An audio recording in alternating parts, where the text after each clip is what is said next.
feels so good, that first sip of the morning, first sip of the day. One more.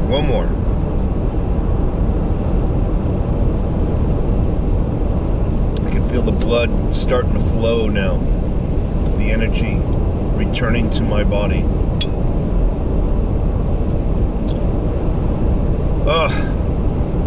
Welcome. Good morning. I'm a little tired today. I'm in a great mood. But I have to admit, I'm a little tired today for some reason. I slept like a freaking rock. I can't explain it. Anyhow, again, good morning. Welcome to the Overtaxed Taxpayer channel. I'm overtaxed. A name given to me by the federal government upon birth. If you haven't subscribed, I urge you all, please subscribe and click that little bell notification. It'll let you know every time I put out another video or when I do a live stream. Thank you so much. And now that the commercial is over with, just a morning talk with the overtax on his way to work so he can pay 40-50% of his paycheck to illegal aliens, give them everything they want, everything you and I worked so hard for, but give it to them for free. You know, I was thinking sometimes I do that. I was just sitting, chilling out, closed my eyes last night, and I was just daydreaming, I guess. And, sometimes I think we all do this. We reminisce about our younger years and whatnot, and a memory came back to me, and it was of a very good time in my life when I was only 8 or 9 years old. And I remember living in New York City, 1616 Walton Avenue, Bronx, New York. And I remember during the summers, my parents would send us to day camp, where we get out of the city and the buses would take us into some of the nicer areas of New York. And one of the areas was across the Hudson River, and to this huge plot of land that just had swimming pools and baseball courts and campsites and hiking trails and you name it. It was a summer camp for kids. And I remember every morning we'd have to go wait for the school buses, yellow school buses, and they would drive us to this camp. And we would have to cross this large bridge. A little more.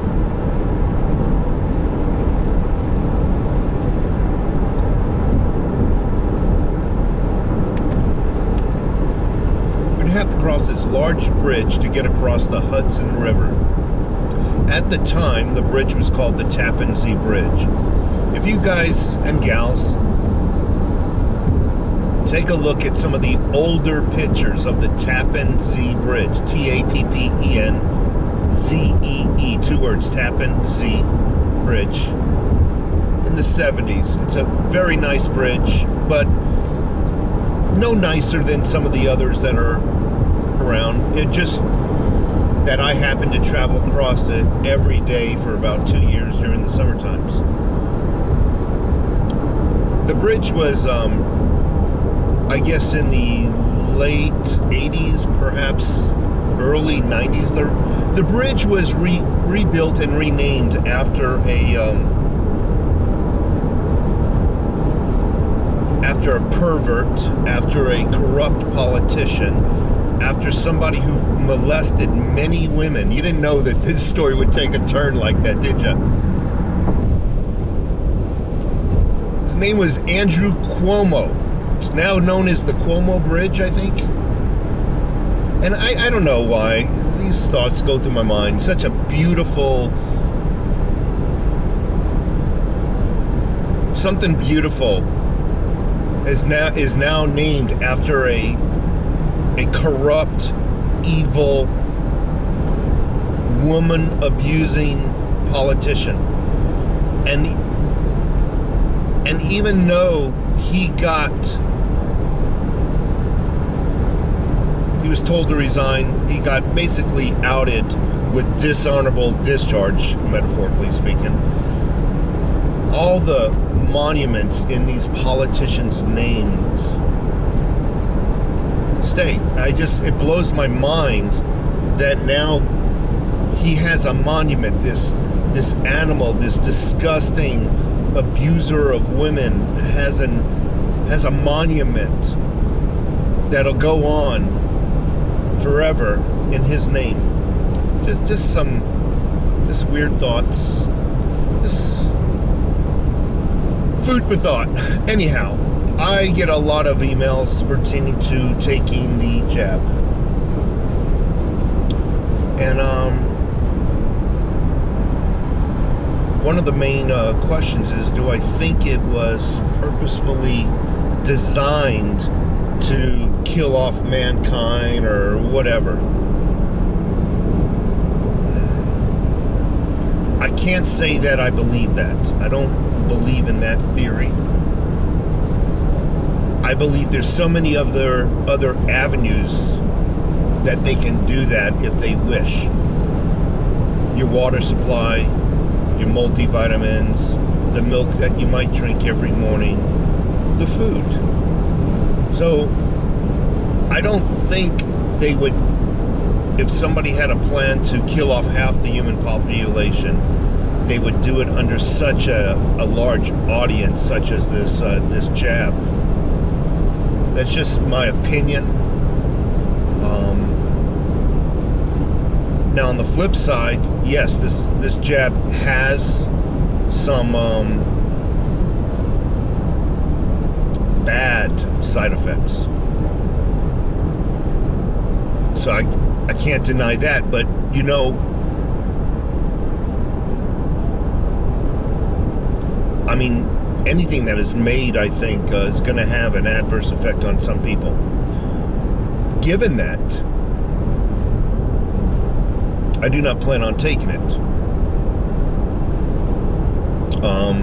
I just don't believe in it. I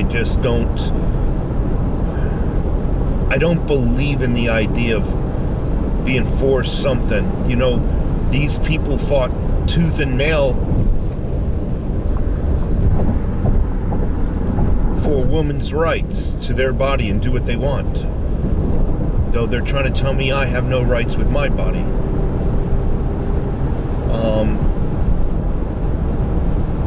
These people have told me that if I take it, that I can take off my mask, that I can walk around freely without fear of acquiring or passing on this virus. That turned out to be also wrong. They told me that if I take this jab, everything would be fixed. The world would go back to normal. That turned out to be false, and now they're talking about booster shots. There's a new variant out. First it was the Sun virus, then it was the Delta virus. Now it's the MU variant. These variants are going to keep going.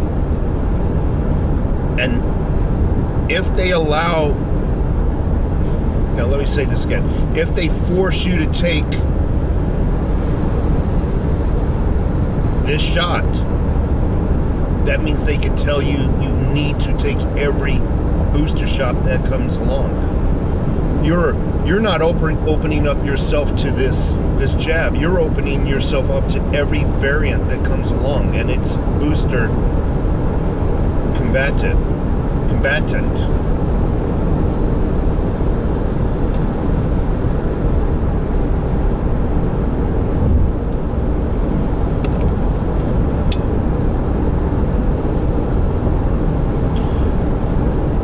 Now that they've got this precedence going,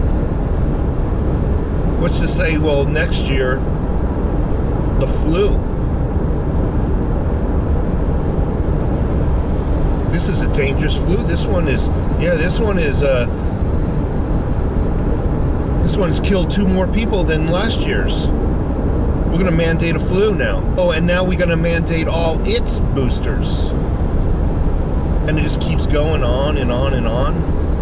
And you have to have all these freaking cards. Did I not mention this in early 2020? That I foresee some type of proof of vaccination for you to travel, for you to drive interstate, for you to participate in the everyday life that you need to participate in, such as food shopping, such as going out to eat, such as going to school. Without this proof of inoculation, you're not going to be able to participate in the human life. Did I not say that? February, March 2020.